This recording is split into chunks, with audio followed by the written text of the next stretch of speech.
Hey Scrappers, it's Vanessa here with the Crafty IQ challenge for the month of June. And at the beginning of the video, I showed the June layers. So each day we are given some products or something that we have to do on our particular layout. And so those were all at the beginning. But as we go, I'll kind of try to remember which day was which.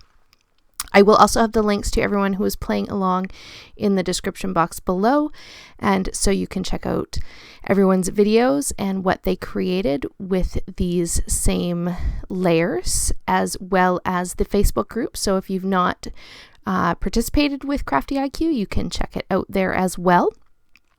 So here I am starting with my background here, and I picked all of my items, but I did not end up putting my layout together until after I had all 7 of the day's challenges.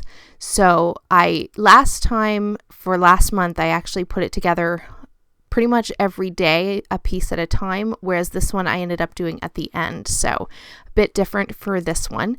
The inspiration, or what I started with, I should say, is with the first day we had to do a pattern paper that was not the theme of my layout. And so I pulled these 2 very summery papers. They're like of a beach boardwalk, I guess you could say, from a summer pattern paper, 6x6 paper pad. And so I knew those were the paper I was going to use. And then one of the other days, which was day 2, I believe, we had to add a snowflake and at least 3 layers under our photos. So you saw me add some snowflakes. There will be more snowflakes on my page, but those were where I started. And the pictures that I chose to use were actually of the Christmas parade at Disney, and they are of Olaf, who of course is a snowman. And so I was definitely going for the opposite theme here, where my pictures are not of a theme that would be summer, but the background paper that I was using, or at least the main background paper, is definitely a summer collection. And so I thought that was kind of a fun play on the challenge. Now, on, I believe it was day 6, we had to use pocket cards somewhere on our page. So I ended up using the pocket cards to back my photos, as well as on day 5, we had to use some dies. So what I did is, before I backed my photos, I took those Project Life cards and I actually die cut hearts from those Project Life cards. And so those I am going to use on my page as well. So what you see right there in the background is I have my white cardstock background as well as the pattern paper on the bottom, and then I have a branding strip that's going to kind of bridge the gap between the white cardstock and the pattern paper. And once I had that, and then I had my photos backed with those Project Life cards, I am going to go ahead here and work on my title, because I generally will leave my title to the end. This time, however, I decided I was going to stamp part of my title. So I needed to make sure that went down next, so that I knew where the placement needed to be for my title and I could build around it. So here you see I had marked with a pencil just lightly where my photos were going to go. And so I started with the word hugs, which is the end of my title.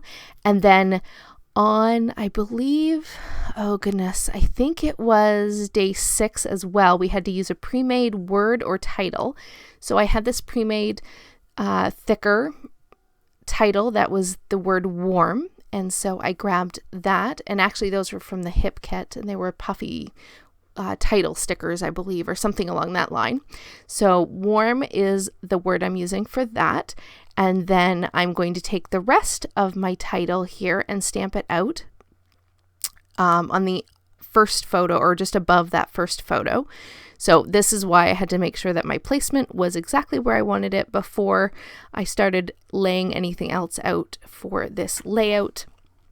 And the title for this one is going to be I Like Warm Hugs, because of course that is definitely something that Olaf says in the Frozen movies. And so I thought that was kind of the perfect title for him in his little house in the parade.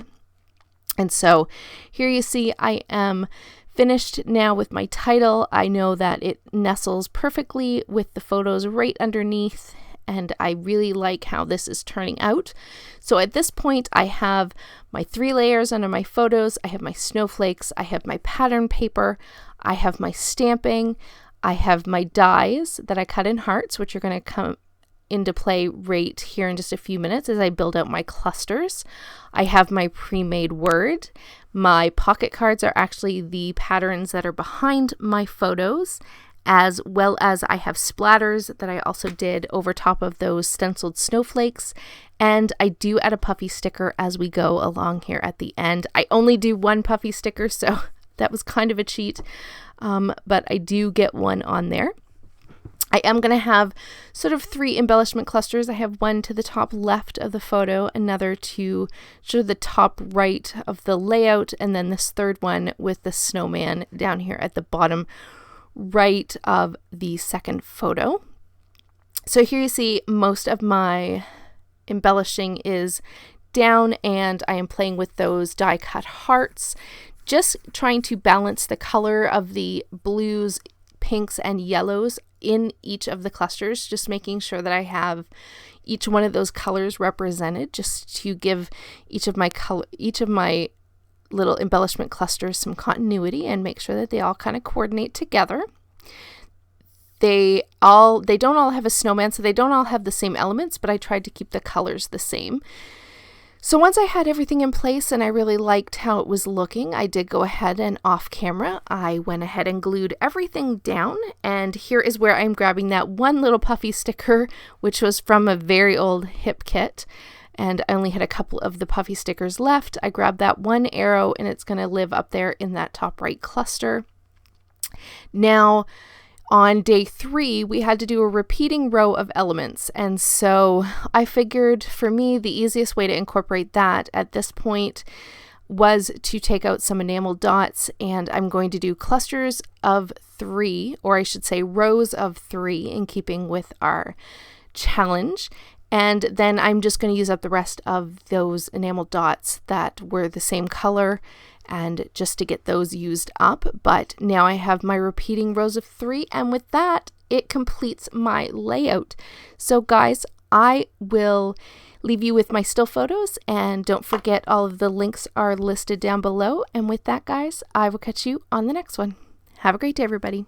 Bye-bye.